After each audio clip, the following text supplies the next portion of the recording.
Welcome to another episode of Choppin It Up, American News Network. I'm your host, Greg G. Of course, in the building, we got the mogul, the man, the myth, ain't nobody fucking with Mr. Dane Dash. And of course, the best barber on the planet, my boy Garson Johnson Garson. I'm gonna say it the right way. Man, y'all download, subscribe, tell everyone about American News. We're always trending, we're always number one. We've been outside, we told you we outside, we ain't going nowhere. So of course, got a lot to talk about today, Dane. It's been Like, a minute. like first and foremost, before we like really get into the politics of everything that we can talk about today, I really noticed something. Like, I know you never look for your flowers, and I know you never really like look for the credibility and like the glory, like a lot of these cats do, and let these producers. But you really are one of the CEOs that nobody can really fuck with, not even pull up a verses against y'all thing. So just for so much work that a lot of people don't know that you contributed to the hip hop community. A lot of these stars that we have today, like did work with Currency. Well, I could say this. Uh-huh. I think on the mob, you be a part of one crew and you got to stay and only work with that crew. Yeah. And in order to work with all the families, you have to be able to not probably be down with one. You got to be able to maneuver on your own. Mm-hmm. So after Rockefeller, I was able to make records with damn near everybody. So I've made records with the Black Keys, Wu-Tang, RZA, Raekwon, Mos Def, Jay Electronica, Big Crit, and then even the rock and roll. I've done country music. Sean Price, so many, like Q-Tip. Like I was able to go do indie projects and move around.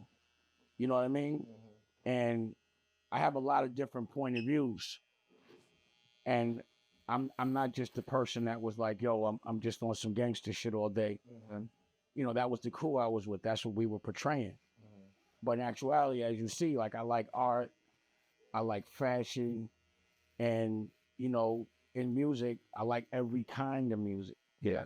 And to be honest, for me, like my experience in the street, I was able to retire from the street at a very young age as well. Yeah. So, like sometimes you'll be like, damn, Pablo made $1 billion in Colombia. Why didn't he just quit? Like with $1 billion, you good. You don't need to make $1 billion a week. In Colombia with no tax-free, a tax-free building, it never runs out. Unless you're doing some real crazy shit or acquiring, basketball, teams or whatever. So why is But that? for me, I was able to retire from the street young. And I was also in a place where I didn't want to hear about the street no more. Because the shit that made me retire was paid in full. Oh. I looked up to Rich. I'm not going to owe you. I thought he was the coolest from a distance. Uh-huh. And, I saw that someone that he loved, like his little brother, got affected. It just made things nasty. And I was like, yo, I'm done. And I was able to walk away unscathed at a fairly young age. As a teenager, I walked away from the street. Uh-huh. With hip hop, the thing was, even though I wasn't in the street, I'm still hearing about the street all day. Yeah.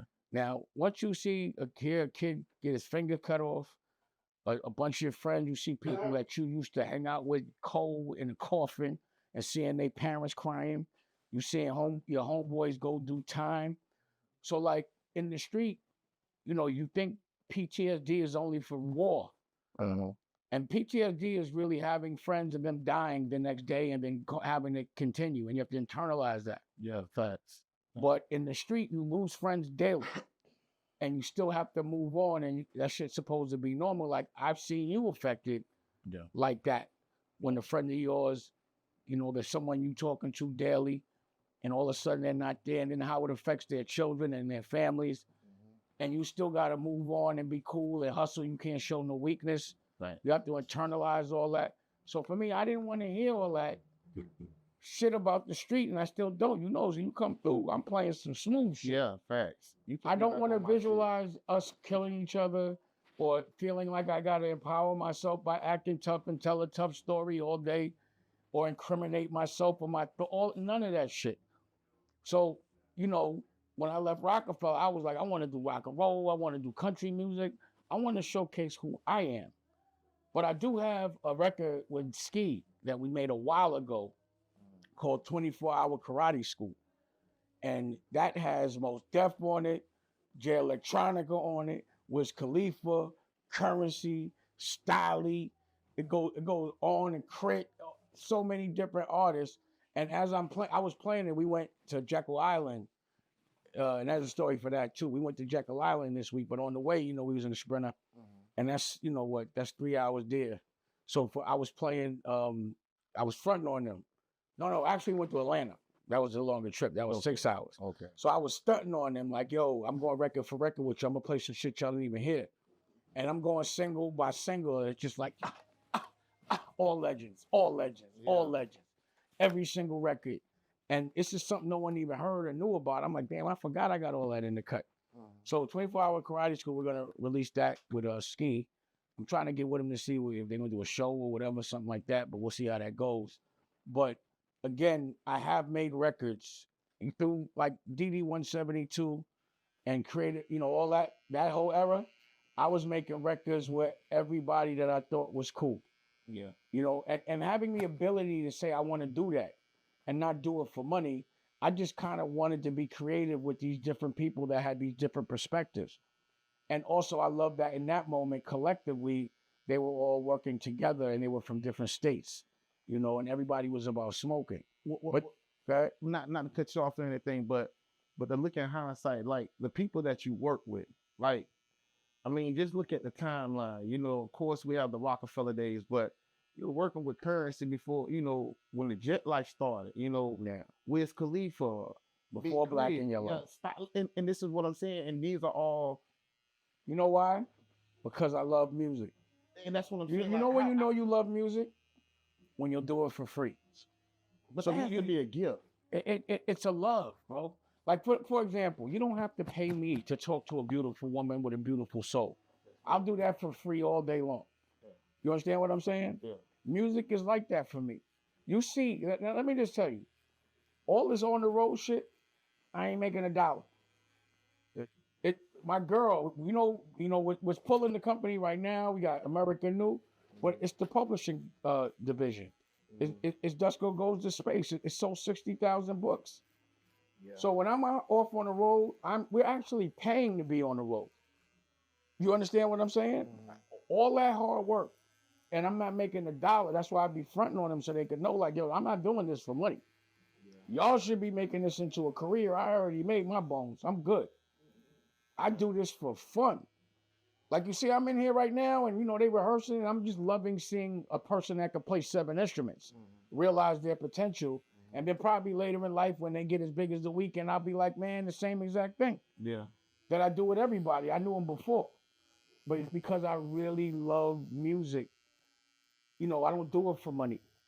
I love music so much that I couldn't do it for money no more. I'm like, yo, when you do it for money, you got to compromise. You got to disrespect. It's like disrespecting your girl, disrespecting your child, disrespecting your culture. I'm not going to disrespect the music by only making music for a man-made $1. I'm making music for what makes me feel good. And then when you start talking battle rap, yeah, Mook. I was talking to Mook the other day and Loaded Lux, I guess he called a big victory. Yeah. You know, I got the big B's and all that. And I'm like, I got my B's and all. Yeah. But the bottom line, I know them because I also appreciate the art of battle rapping because we used to battle. Yeah. But then again, when I see the country music, like no matter what, I don't care what Pharrell say. I got a ranch and I'm not hating, but all that Western shit, I was fucking wearing the hats and I promise you, I told everybody, I said, watch everybody start doing the Western shit. So I know how I influence culture. They can be, whether or not they know it or not, I'm sure I influence somebody that's next to them. But I'm watching how the things I do years ago always affect culture now. Yeah. You know, I'm seeing people going into jails. I'm real happy about that. I'm seeing people going into schools, going into the White House, smoke dizzy hit me like I was at the White House today talking about prison reform and blah, blah. All the things that I'm trying to lay the seeds and the foundation for to make it cool. You know, I'm making it cool. I'm noticing people spending more time and showcasing their time with their children. I'm checking for that. Yeah. But if you're talking about killing some stupid shit, something that's not going to push us forward as a culture, something that's a part of the plan that they want of division, us fighting each other and all that, making us compromise for $1, only doing anything for a check, I'm not jacking that. Pull. So that's you saw like the Malcolm X up on hip hop world. That's what I've heard. He said, you know, all the hits, but you're the first one to do it. I want the pause, but I want the hits. I want the smoke. I want people to see that you could go through that war and still come up standing. I want y'all to fight with me. You know, like, look, this is what it looked like. Yeah. Like, nobody wants to hit pop culture like that. I want to have people that are like-minded. Pop culture means you gave up a little piece of yourself. You know what I'm starting to notice, right? Is all the dysfunctional things that are happening with these people that become famous. I think about this. Before they were famous, were they abused by their culture? So if you were the kid in school that got teased your whole life until you made a record, once you get famous, you might not love your culture so much. Because that's the same, because in our culture, you either real strong or you real weak. You either hunt or you hunted. And a lot of the people that make it, perceived make it, they were hunted. And the only reason why they would compromise who they are to get where they gotta go is so the people that were hunting them would be now have to work further. But once they get there, they hate those people. So I remember talking to a Steve Stout and him telling me, I hate niggas. I hate black people. Like he had a vendetta against them. I'm like, why? Because them niggas put a wig and lipstick on you? So now you mad at all black people because you was food for motherfucking wolves? Uh-huh. And I look at everybody else that does a lot of abusing. And I'm like, See, the thing is, I know people before they was rich and famous. Now, if you wasn't rolling before you were rich and famous, and the only time you started rolling was after you made it, you're going to hate everybody that bothered you. And if you only been around your people, then you end up hating your people. So that's what I'm wondering, why you hate your people so much? Oh, why? Because when you was young, they used to fucking assault you. You got your ass beat by your own culture. Now you want to get everybody back that did that to you. So when you start to see that, people are like, why is that person so abusive? Why all that anger toward their own culture? Why would Steve Stout sell his culture out for $1? Because that's the only way he was ever able to get into any place in the world untouched, is if he could make some people that he thinks aren't smarter than him some money. And he'll sell his whole ass for that kind of protection, so that he could go in the club. But some people can't go in the club unless they've sold out. Some people will not be famous or will never be an executive or will never be a boss unless they give up Paul's a piece of their nuts. But for those that will never give, like guys that are really creative, you notice we stay independent. Because we cool with or without your recognition. Some people are only cool when white people are saying they cool. Unless a white man's giving you a job, ain't nobody jacking what you doing. Facts. So I watch this in the music industry a lot, where, again, because they got a job by a white man, everybody looks up to them, black, and as soon as they get fired, nobody talks to them no more. Exactly. So I'm like, oh, so that's why you sold your culture out, because that's the only way that your culture would even tolerate you. And that's what it is. All these famous guys that act stupid is because you got to look at, were they being abused as children? Were they the cool guy in high school? Were they the cool guy before they sold the record? If you don't know how to be cool before, you really ain't going to know how to be cool after. Facts. You know, that's what I know. That's real shit, though. That's real shit. I mean, ain't no other way to put it. That's solid 100% real shit. So like some CEO talk, right? You know what I'm saying? Well, you know, sometimes you just think, like, I be thinking, like, why, like, certain people, why they act like that with their own culture. And then I think back, like, oh, I remember this dude was a nerd. Yeah. I remember they used to send him to the store. Uh-huh. I remember how actually our culture treated that person before they had $1. If you was a lame, if you was getting abused, if you couldn't get no girls, if everybody else was taken from you, you're going to hate the people that did that to you. How you not? And if it happens to be people from your culture, then yeah, you just empower somebody that got abused by the people that you supposed to love. Mm-hmm. and you ain't gonna help them get nowhere. All you gonna do is be like, yes, now you work for me. You used to, you know, abuse me. Now this is my little nerdy way to get you back. And it's just like this. They don't show. They have no love for the game, so they don't care really. Long as they're straight, they don't really care what happens to the culture. There's plenty of Because the culture, to them, the culture was the one that was abusing. yeah. So it's all about power. Yeah. You have real power is ways to use your power, your authority. You know, if it's like a guy that didn't play no sport and like I said, get no girls or nothing, he wasn't a dude in high school. When he got a little CEO job, and the dude in high school that was the man did the job, well, you gonna get it. Well, He's gonna be so happy to do that to you. Man, he gonna let you have it. Speaking of power, this past weekend, Gervonta Davis and Frank Martin fought, and of course we know Gervonta Davis has power behind that left hook, that left uppercut. He's one of the most electrifying boxers in the game. It's hard not to fuck with Gervonta because he do what he say he gonna do. So that whole time, right, you know, the build up to the fight, he's saying, yo, it's 3 days, I'm fucking you up. He was playing with this nigga. He's like, watch, I'm gonna break you, I promise, pause. And he did it. You know what I'm saying? He did It's it. the most kind of like He did it. disrespectful way He did it. to He did it. get treated like a motherfucker sit there, He did him dirty. play games with your mind the whole time. Tell you they're gonna fuck And you then up, still break fuck your you jaw, up, and then still do it. fuck you up. It was a combination of Muhammad Ali and Mike Tyson. Yeah. He's found that common ground, and also it seems like he's taking his position in life pause a little more serious, and it might have took him like it sounds like him getting locked up actually did make him appreciate what he has. And he told him, he said, you should have took this fight. It's like all the anger I got built up from me from being locked up and just everything that he went through. He told him it was like my first opponent, they really gonna pay for it. And I think that time, because I think Calvin said that he became Muslim and he really took it serious. Ramadan, really treating. He came in pause. He came in like underweight, like 4 pounds or some dumb shit. Yeah, and Like he was about that action. And the crazy thing about it is like we're watching a superstar right before our eyes, and now it's like, what would be the next? You gotta say blockbuster fight that you can say that you have, because we have 3 contenders that the world is asking for. I know a lot of people are asking for the Shakur fight. That's the one I want to see. They say because he doesn't really have any belts like that to go ahead and unify and be undisputed, to fight Devin Haney. And then now they're saying that he needs to fight someone with experience.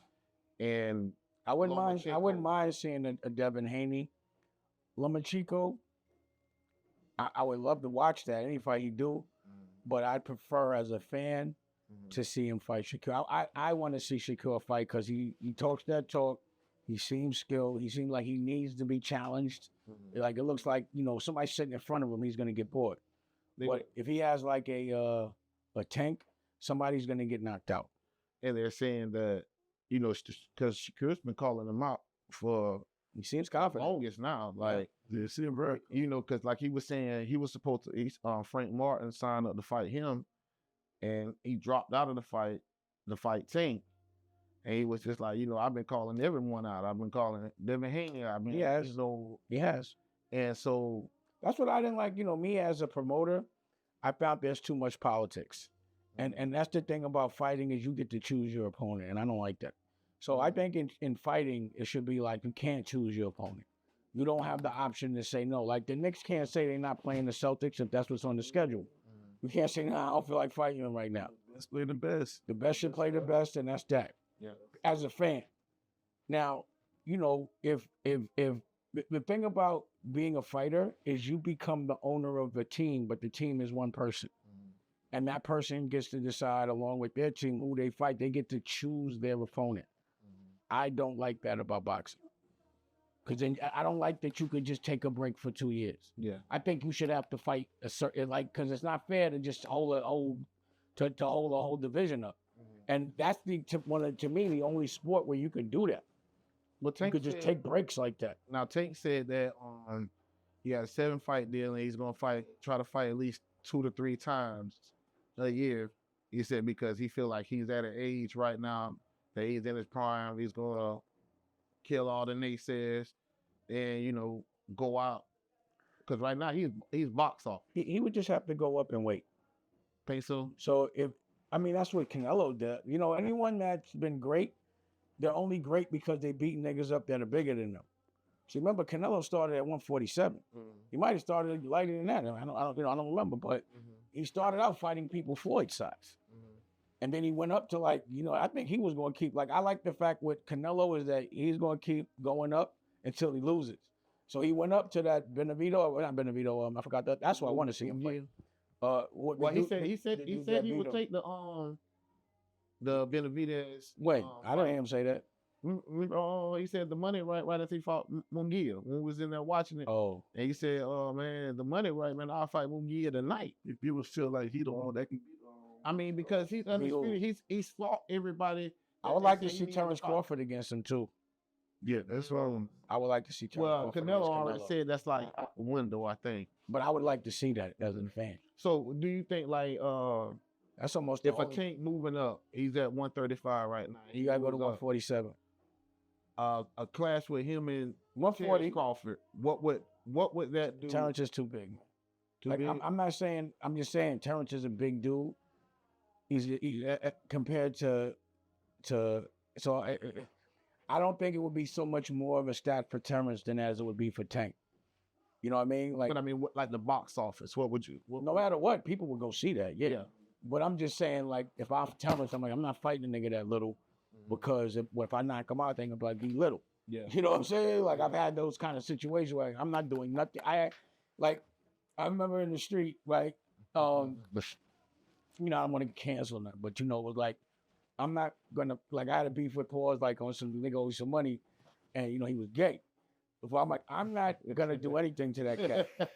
Because if he just catches me one time, I'm done. And it's now I look like I'm abusing some little gay nigga so pause. No disrespect, no. You know what I'm saying? But I was or fighting somebody too old. I have beef with dudes that be mad old and be like, bro, you too old. I'm not gonna disrespect you. You too old. I ain't got nothing to win in knocking your old ass out. Yeah. So I don't think Terrence really got nothing to gain from that as far as him as a boxer. But for that money, yeah. But again, for Terrence, for him to go up and wait and go fight Canelo would be a personal, for me, would be something I would want to see and I would respect. You know what I mean? I want to see that right now. Yeah, I mean, I wish that. Because Terrence look like he get mad. He not happy. He might wrestle you, body slam you. He look like one nigga got shot in the head, man. Or whatever, and he still come back better. Yeah. You know what I'm saying? He's a gangster. And I've spoken to him before, and his mind is right. He ain't on no bullshit. He thinks like a boss from when I spoke to him, my interaction with him.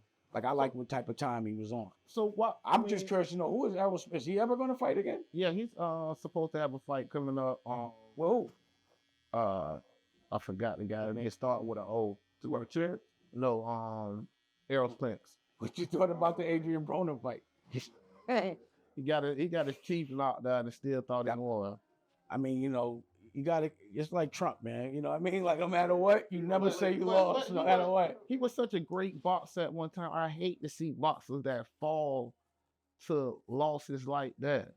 You just said it earlier, man. Well, he's older now. Yeah, but I mean, like you elevate because what I didn't like is, the only thing I didn't like about that fight was that the guy talked more shit than him. Yeah, he out shit talked him. I ain't like that. That's the only thing. Because Adrian, he went to go give him props in the locker room. He said, but you still can't beat me. And I was like, now you gotta love it though. Hey, some niggas be knocked out. You ain't winning. I think that's just hilarious. Yeah, good fight.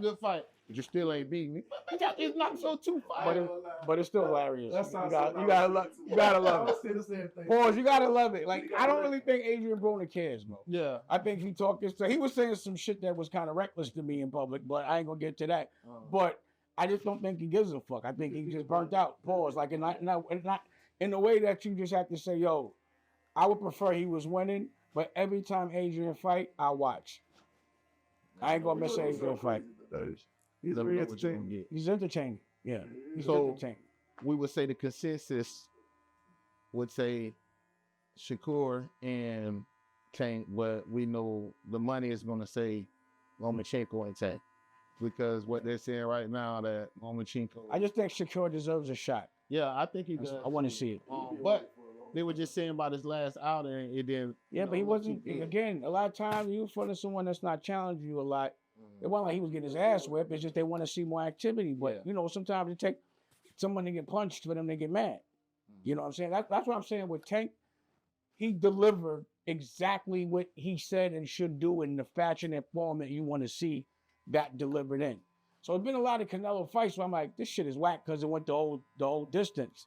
And it wasn't the shit the action I thought I was going to see. Certain fights. But with every time with Tank, he delivers. He always delivers and he stretches you. And again, like, you know, I box, so it'd be sometimes like that punch he did with Rolly. I can't figure out how he did that shit. So I've been trying to do it to jump back and hook. I can't do it. Like, you know me, after I see a fight, I'll go and try to practice the punch that I see the nigga do. There's punches that he throws that I can't physically do. And he's accurate as hell. With power. With power. With bad intention. And I think people underestimate how much stamina he got. He in shape. Pause. I would like to see, because he was putting pressure on him the whole time. But this is my thing. He's such box office. He's the face of boxing, but yet still don't have the belts. Who don't have the belt? He got, I think he got like one, maybe two belts. Haney has the belt. Shakur has a couple belts. Like, they have more belts than him. And that's what I'm saying. Like, I like the performance that he puts on. It's not like he's fighting no bum ass fighters, but I think it should be that time where he fights top. You know, he got to move up and weight. No, well, I mean, if he gonna fight Lomachenko, I mean, I'm not mad at it. That's a real fight. But what I think he might beat the brakes off of Lomachenko. But what I mean, Haney and Shakur Stevens, they're all in that weight class. Shakur, I think people should give him a shot. And that's what, like, okay, another fighter, Boots Ennis. Phenomenal young kid coming up. He's been calling out Terence Crawford and Errol Spence, and they're just saying, oh, you're not large enough yet to fight. But his record proves it, stands behind it. I just think that we should start seeing real boxing fight instead of just who we think. Real boxing. You know, well, here's the thing. Like, I was a fight promoter, right? Mm-hmm. It's so political, right? Like, literally, like when Berto got his first title, it was like 3 years. That was like amazing. Mm-hmm. Same thing with Devin Haney. It's like, it takes like 7 years, man, of winning every day. Mm-hmm. You know, and it's like, again, you have to, like, someone has to decide to give you a shot. They got to agree to fight you. So once you get treated that way, you start treating other people that way because that's how you got treated. Yeah. And that's the reason why there's too much politics in this shit. Yeah. That's why, you know, I think they starting a league. A league will be better. Tournaments is better. Yeah. I'd rather see, like, the tournaments. I was going to do a tournament before with the prize being, I'm going to do it with Giuseppe Cipriani. The prize is going to be $100 million. And anybody could fight in the 3 rounds and just go hard. But we were going to do that years ago. But, you know, I went to Jekyll Island. This is the second time in a month. And Jekyll Island is the place that, like, the Rockefellers used to go. They got houses there, and this is where they used to talk about how to construct the Federal Reserve. Mm-hmm. That's how they implemented what money was worth and blah, blah, blah.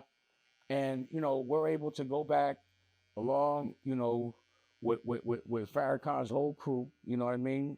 The FOI. And it's almost like when I'm with them, it's like having the Black Secret Service. You're very protected, but we get to go in there and reconstruct the future and what people's comprehension of real wealth is. It's crazy because it's like you'll see white people all around and shit, and we in there talking real militant. The funny shit was, you know, after we talked, and we were with Brother Ben X as well, and after we did all this talking, they were like, we want to give a shout out to his queen, and Nicolette was Raquel. And I'm like, y'all think I was in there talking all that shit? Not that it matters, but it would be funny to talk all that shit and come in there with a white wife.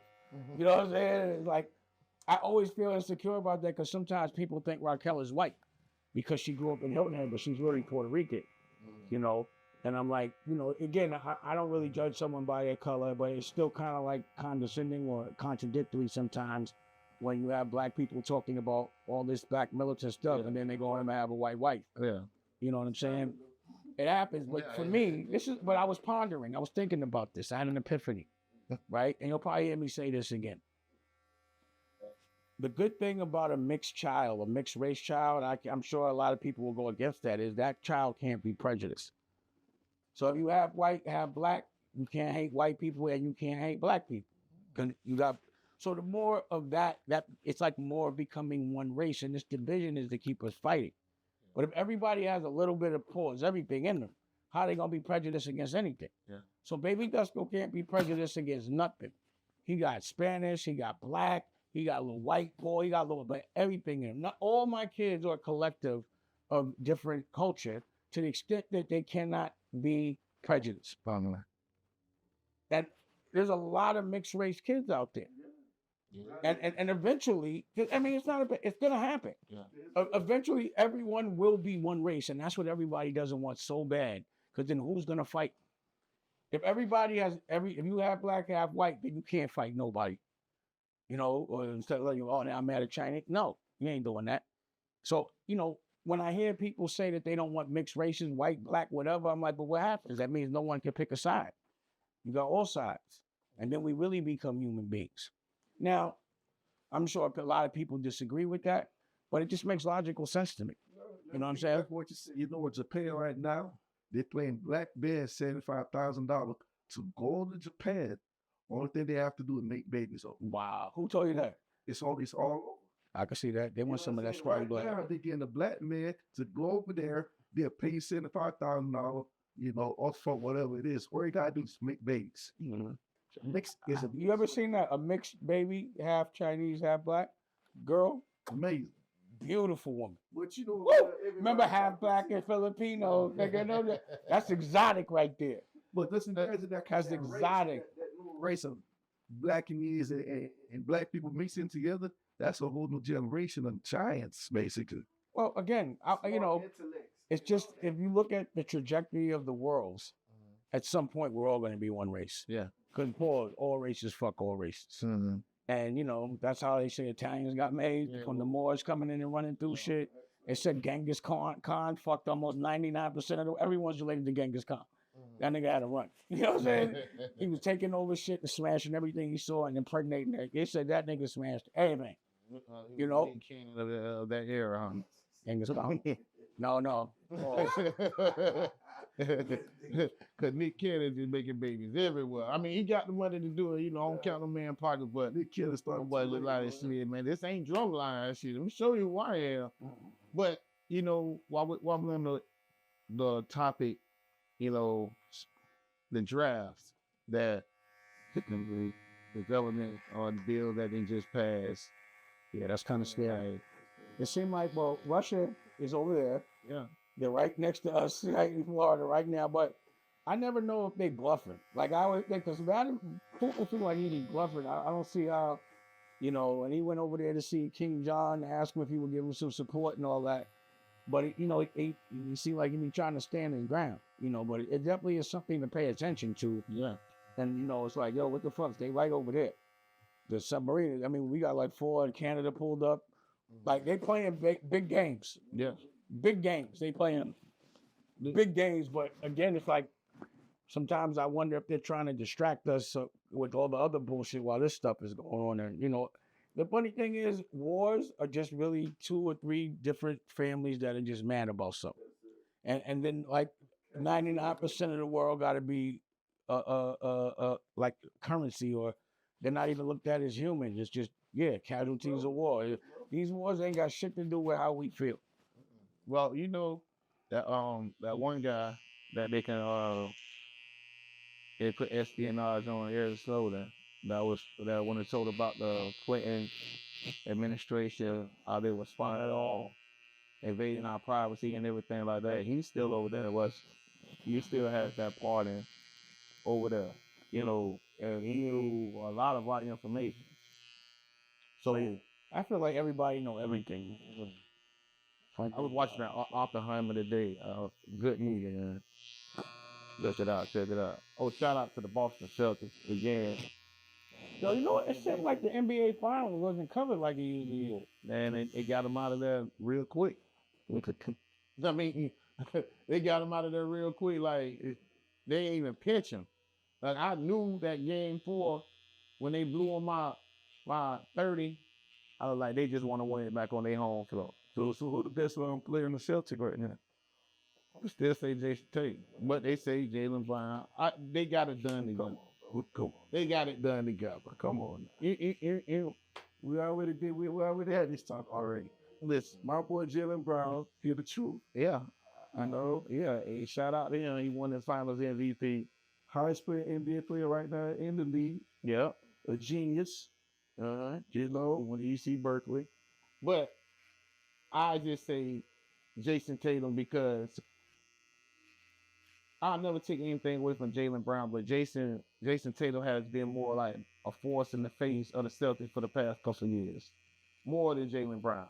So Just because the media cover him more. That's it. but I mean, he was playing tremendous ball, bro. Both of them, bro.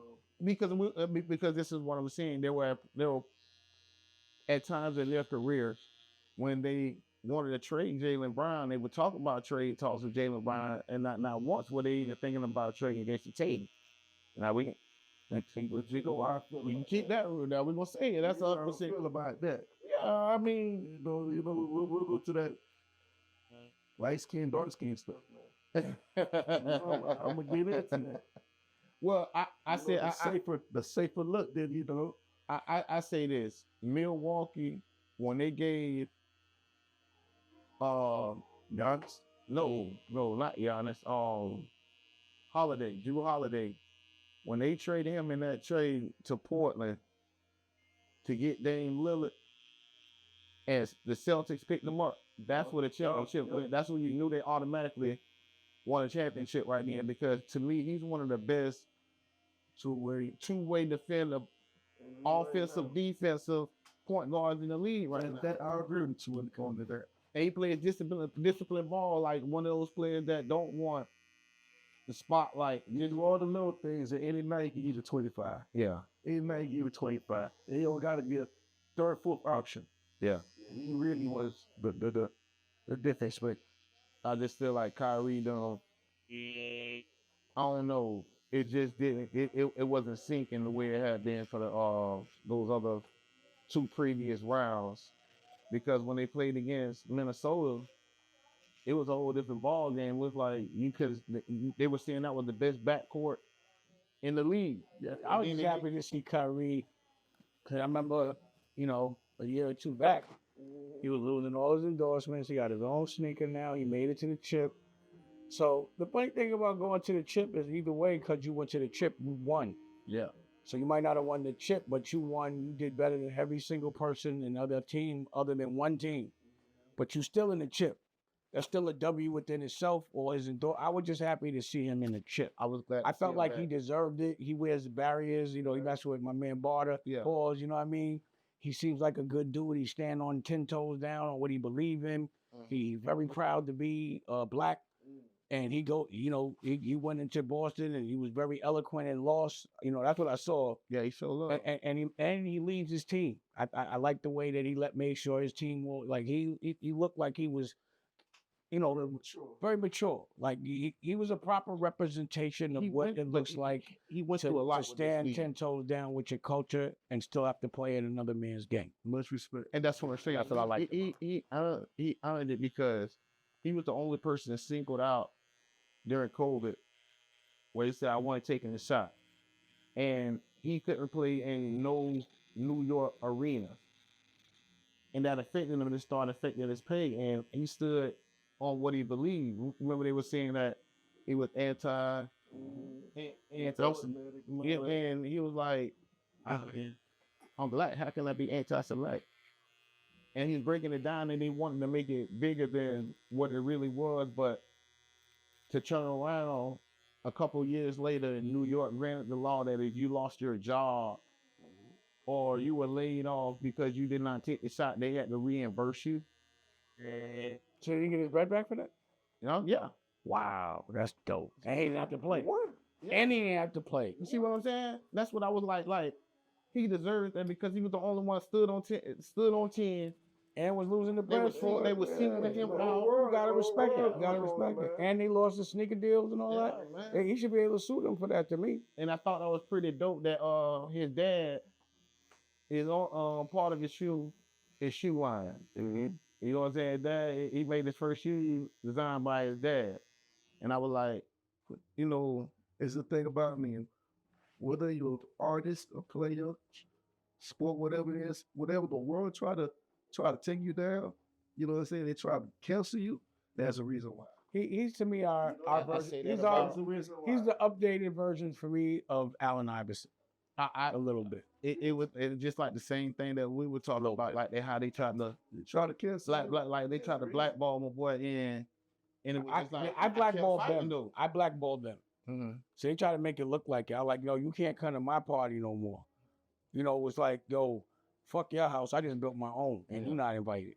Yeah. You understand what I'm saying? They can make it look like how they want. I was like, nah, you gotta leave. And that's what That's why like I stopped going out. Like I stopped going out because it got corny. I'm like, yo, when I was going out, all these people that were there that weren't weird, they weren't there. And they started showing up. I'm like, I'm not gonna be in the same party as these cornballs.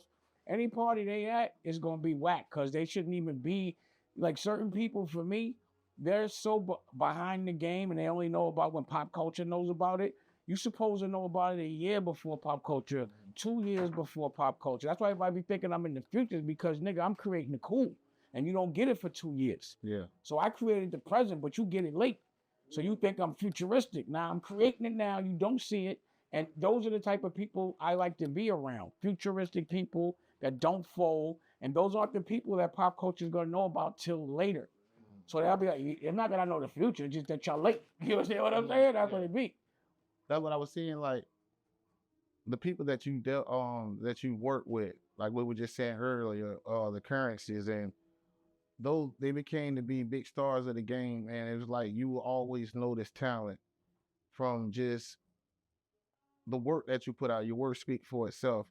And I just never understood like why would they want to take that away from the hip hop culture? Because now that's what we're lacking. We're lacking the people that used to be able to hear a certain type of music and knew when it was real and what it's not. It's like now, I mean, you can make a TikTok star, the hottest rapper in the game right now, and I just really got it at right now. And it can be temporary. It is tough. You know what I'm saying? Like, you know, again, when you say they, those are the people that aren't creative. Yeah. What I noticed is most of the people that are administrative are not creative. And they resent the fact that they're not, so they don't have a problem exploiting those that are, just out of payback. Like, oh, I can't play the guitar, and you took my girl, so now I'm going to exploit you. You'll get the money and make you kiss my ass some way so I can buy your girl. Yeah. You know, niggas be wanting to buy girls. They don't want to earn them. And that's what I notice about, you know, people, especially all the people that sue me. They're always just trying to make money for something without having to work for it other than lie. It's always a shortcut to make money where you compromise all your integrity. You know what I mean? It's like non-talented people are the ones that cheat. And non-talented people are the ones that have to cheat to be, you know, relevant. To stay existent, they have to, like, again, most of the people that are administrators, see if they can dance. See if they can bob their head to the beat. Like, I'd literally be in meetings and be playing music, and I'd be like, first of all, we're going to practice bobbing our head to the beat. Because you shouldn't be in this meeting if you can't hold the beat. Seriously. Like, how could you tell if it's good or not if you can't dance to it? If you don't know how to dance? What makes me a good person as it relates to identifying talent is I know what makes me dance. You understand? I can identify a comedian because I'm a funny nigga. If you make me laugh, you a funny nigga. If you make me dance, you a funny nigga. If you could teach me something, then you smart. Period. But if you doing something I seen before, I'm not jacking that. I want to see something I never saw. Yeah. And then also, you look at the company I keep. You see my guitar player right now, Tash, when the Black Guns is on tour with Slash for Guns N' Roses. They got an album singing back to back and harmonizing with the guitars. I'm a snotty nigga. Like, you see, I'm not talking to a battle rapper when you face. I'm talking to Mook. You understand what I'm saying? Top of the food chain. I'm not, anyone I talk to is at the elite of what they do. Because an elite wants to talk to someone that's elite or someone that has the potential to be. You understand what I'm saying? You are the company you keep. Yeah. So either you got somebody that's going to elevate you or you got somebody you thinking you has potential that could become a partner and then at some point elevate you. Huh. You know what I mean? So it's people like, for example, when I talk to Earn Your Leisure, I talk to 19 Keys, I talk to Billy Carson, any one of those people that I've given advice to is so that they could blow up, so that they can become bigger in a certain lane, so that they can at some point help me distribute a message. You understand what I mean? Like, you know, it's funny because some people, when I start schooling them, they kind of mistake me as competition. I don't make people pay for education. I give that away. A real OG does not charge for a fucking game. They give it away. While I'm selling some other shit, I'm going to give you some game for free. But my business model is never to charge you for information. Now, if the Board of Education is going to charge or pay for it, then, you know, they might as well pay for the right education and there, swing that over here. But as far as we sold 60,000 books, we ain't sold one to a child. We sold it all with the Board of Education. Kids got it, but they economically challenged kids got it, but they didn't have to pay for it. We make them pay if that's the case. Yeah. But other than that, if I see a kid, I'm not going to say, yo, you got to pay for me to tell you something that's going to help you get further in life. I'm going to tell you that for free. And you know why? You ain't going to be a kid a little long. It's not very long. Yeah. At some point, you're going to be an adult, and you probably going to be the plug. And I'm going to need you. So it'd be crazy how many people 20 years ago I put on that now that are at corporate levels that could just say, here, you know, swing me this, swing and pause. But because they work for them, they can't.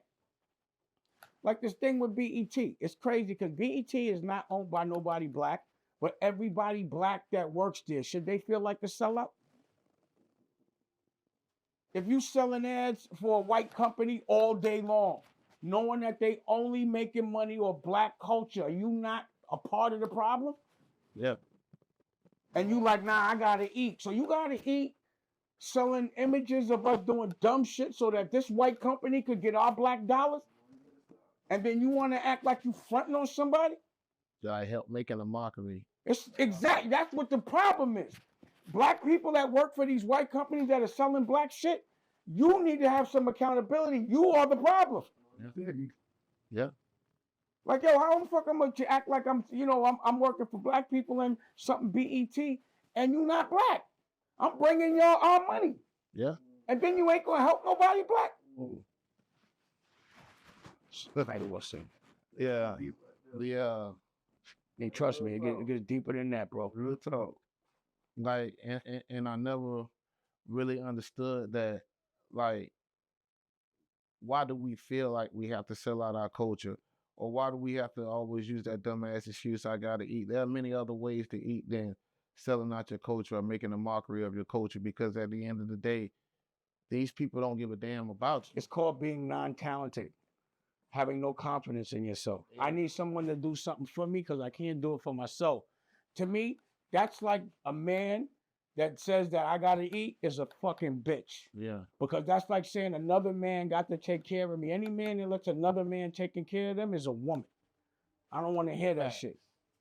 Period. Another man ain't never taking care of me. Facts. I'm not selling out my culture so another man could take care of me. It's crazy how we can resonate today because we all independent. Yeah. We all make our own move. We all make our own money. It's like out of early age, I already noticed it. I'm sorry, but bro, you know, but you gotta understand, I be having to see and go through this with people. Like, be like, yo, you act like you a fucking friend and then you a fucking double agent. For them. A black man that's a double agent for them, and this is coming from personal fucking frustration right now. I'm not even gonna speak on it. Yeah. Like, I was in court with black lawyers the other day, right? Where these niggas literally fucking lied on the stand about me. Like, yo, like literally I went to court, right? And the lawyer had another lawyer, like, yo, I'm gonna let him speak. And I'm like, nah, I don't need him to talk. This is only one, and like you gotta pay two people at the same time. So I'm like, nah, I don't need him. And I don't want him. No, then he talks to me and he goes, no, the other lawyers, well, I'll do it for free, right? And I'm like, all right. Then I see the bill. It's not for free. And they charging me too. And then we get to arbitration. They get on the stand and say, I never said I didn't want them there. Like straight lied. A black lawyer. His name is Felton. You know what I'm saying? Like I couldn't believe this shit. Like I couldn't believe a black man could get on a stand as a lawyer, lie to his client, and get on a stand and lie. I'm like, yo, it's like it just doesn't stop. But it hurt worse, pause, when it's somebody from your culture. You should be ashamed of yourself, bro. You ain't shit. I promise you. It's like, yo, these niggas will get on the stand and lie like a dog, knowing that shit is a lie. It's like shit ain't even logical. Like, yo, if a lawyer, like, oh my God. I'm in so many lawsuits of niggas lying, straight lying. Niggas be liars. That was my therapy. I'm over it. And I just gotta make sure it's legal, but I'm gonna do a whole report on this nigga and his whole law firm. Trust me on that. This nigga lied on the stand. A lie. I couldn't even understand this shit. Then when you go through a trial with a lawyer, the fucking judge was a lawyer. So the first arbitration I went through, they had a lawyer that used to work for their firm. I was like, that's a conflict. I'm not doing that. But like, how you gonna fight a lawyer when a lawyer? Shit ain't right, man. But it's either way. We'll get to that. You know, the thing is, when niggas try to rob me and do some fly shit for that short bread, you gotta remember, I got a television network. I am gonna make a movie about you.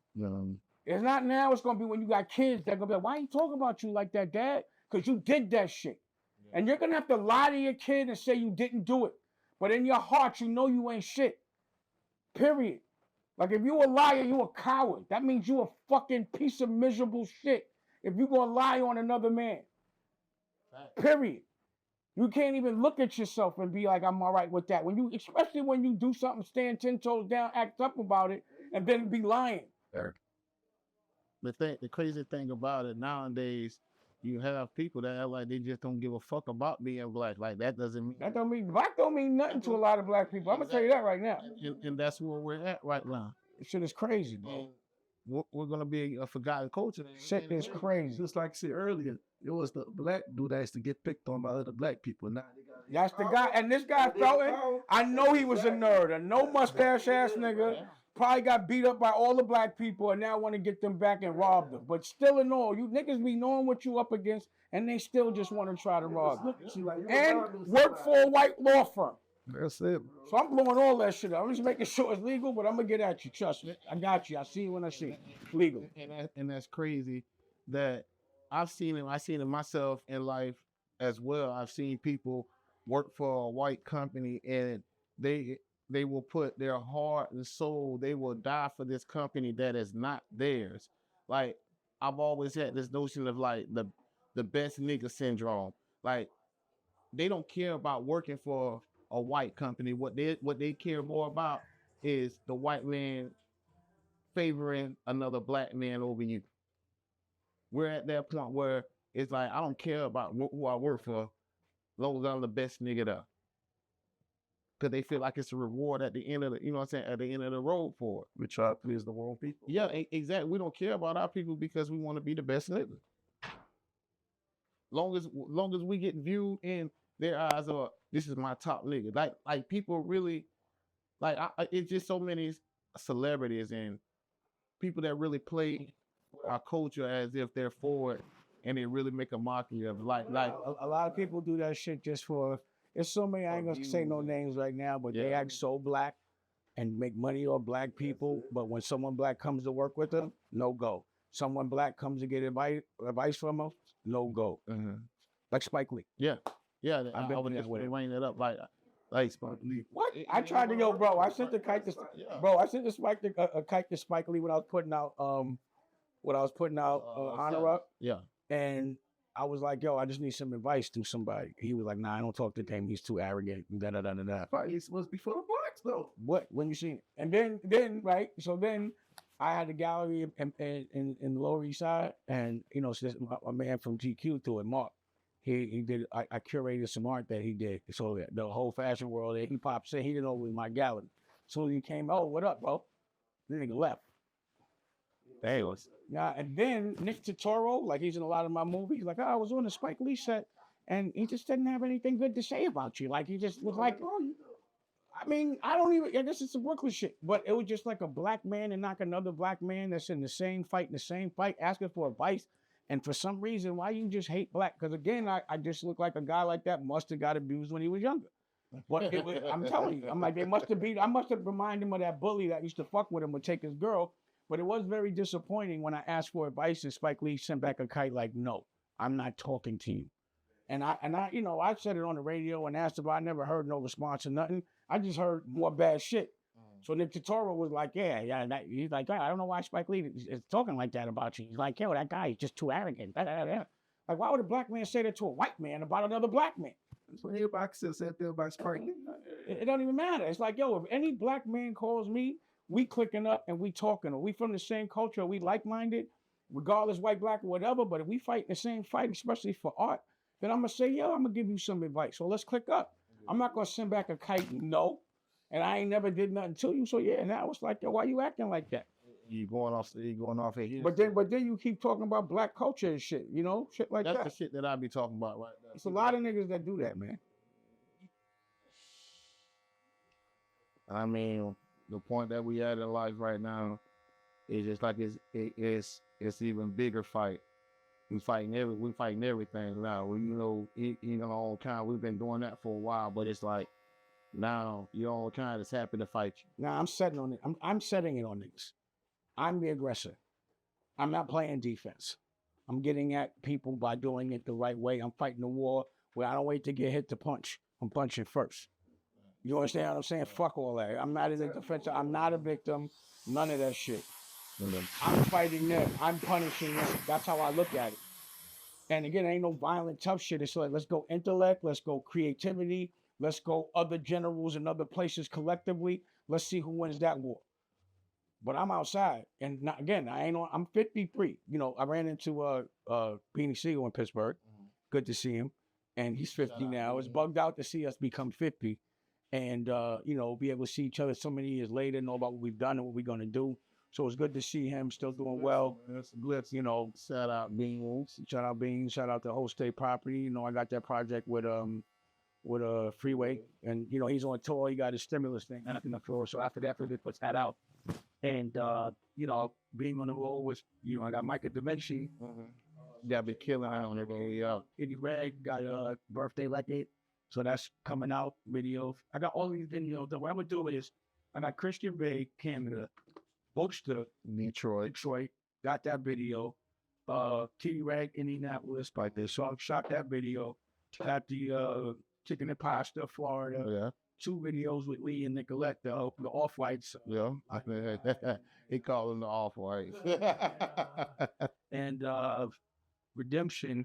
And then I got the Christian Wick, Nicolette record. The Left 8 Mike record. Which is a dope one. Yeah. That was a dope. We got the Punch You in Your Face record. Bro. Kid. Redemption. Like that. You know, all that. So all that, I've shot like 10 fiction videos out here from 10 different artists.